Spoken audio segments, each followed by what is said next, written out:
I did want to address an issue tonight, which, none of my friends on here have mentioned over the last few weeks, although I'm pretty sure that it has been on our minds and has not been completely ignored. And that is the situation in Pakistan. Now, I'm not talking about the political situation, I'm talking about the disaster, the flooding disaster, which has essentially affected 20 million people.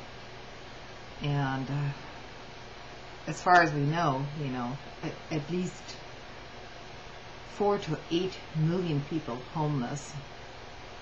And not only that, but it's a very long-term situation, because virtually 1/3 of that country has been affected, which means crops are destroyed for years to come. And that, of course, is also going to change the political equation somehow, because Pakistan simply is overwhelmed with this human catastrophe happening over there. I think, I've questioned myself as to why it was that I didn't jump on this immediately. And it may be a lame excuse, and it has nothing to do with the Muslim issue here, that Pakistan is populated by Muslims,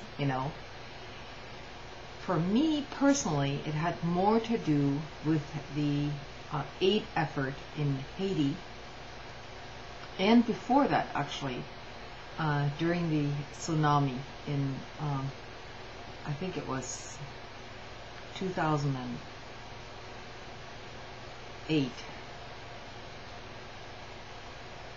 where many of us donated to these efforts, only to find out that the actual aid never reached the people.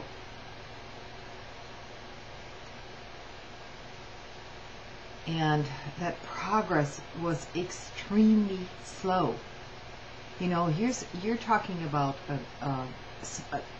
Haiti is small scale in terms of what is happening in Pakistan today. In terms of human misery. Okay, you've got many more people affected in Pakistan than in Port-au-Prince or Haiti, for that matter.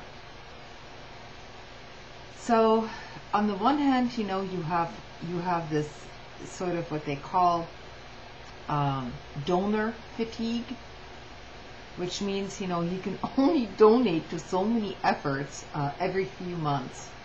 And it just becomes too overwhelming.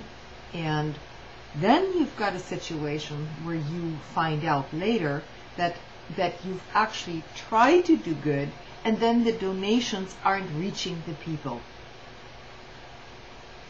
who actually need it. In fact, they're being pocketed by the politicians in order to, develop beachfront property in these regions, which is precisely what happened during the tsunami in Sri Lanka, by the way, and in Indonesia. So this particular situation is so bad, however, that we should all try to make some sort of an effort. And at this point, I don't trust the big international organizations anymore, because everything is so damn corrupt. And that includes the Red Cross and, to some degree, some of the United Nations programs, because it simply doesn't reach the people who actually need the help. Personally, the only organization I trust at this point is Doctors Without Borders, And this is not some sort of an endorsement. I mean, I actually might be proven wrong down the line. But to me, that organization is completely apolitical. They will go into any zone, and they have for many, many years, despite any political differences on either sides.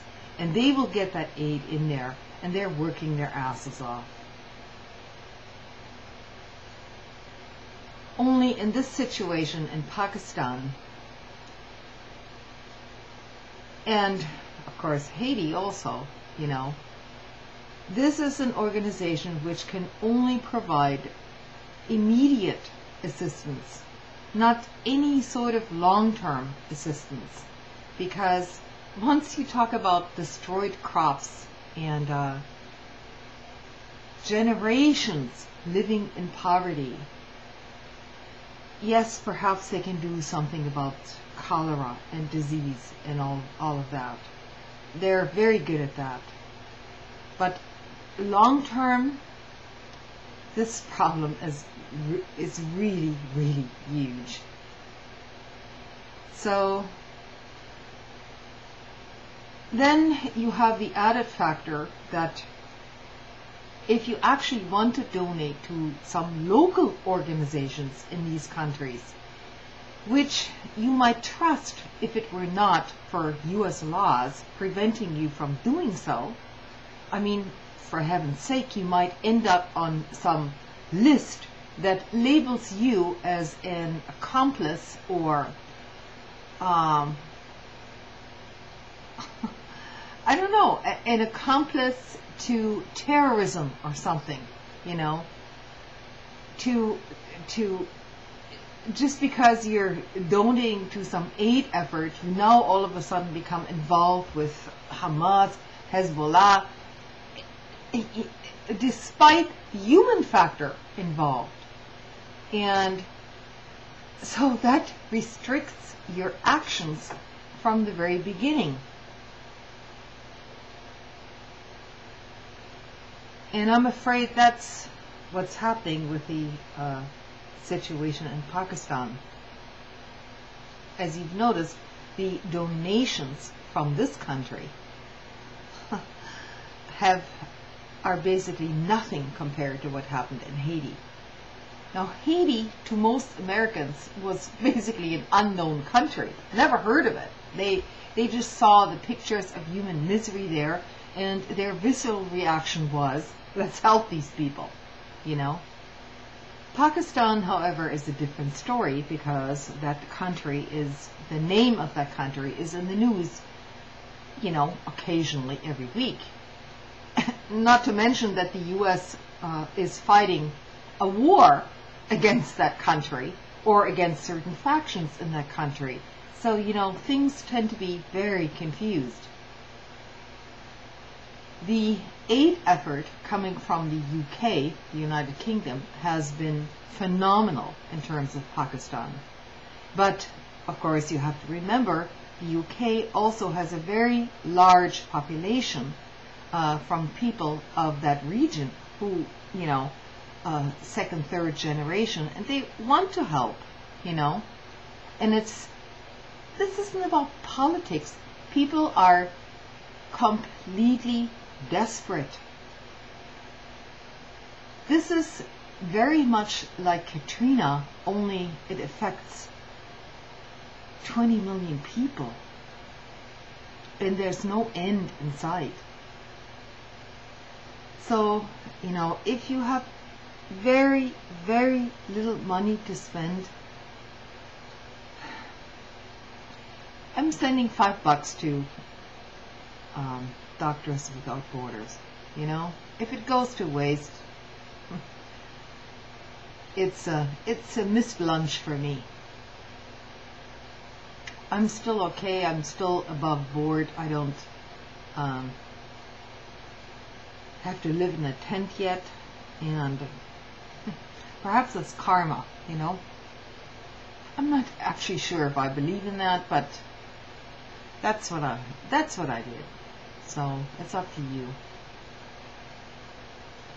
let's not forget about these people. And let's also not forget about these people in China, because there are floods and natural disasters also happening there. But the situation in Pakistan is really a mess. And I don't think I'd like to be there right now as an ordinary Pakistani trying to help my family